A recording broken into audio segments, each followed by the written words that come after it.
द्रौपदी मुर्मू ने अपने अभिभाषण में कहा कि दुनिया का सबसे बड़ा चुनाव संपन्न हुआ। जम्मू कश्मीर में वोटिंग ने नया रिकॉर्ड बनाया। जम्मू कश्मीर ने वोटिंग से नया संदेश दिया। 64 करोड़ मतदाताओं ने उत्साह और उमंग के साथ अपना कर्तव्य निभाया है।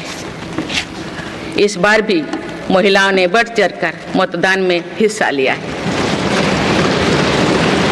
इस चुनाव की बहुत सुखद तस्वीर जम्मू कश्मीर में भी सामने आए हैं।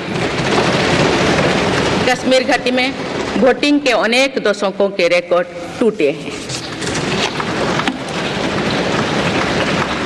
बीते 4 दशकों में कश्मीर में हमने बंद और हड़ताल के बीच कम मतदान का दौर ही देखा था।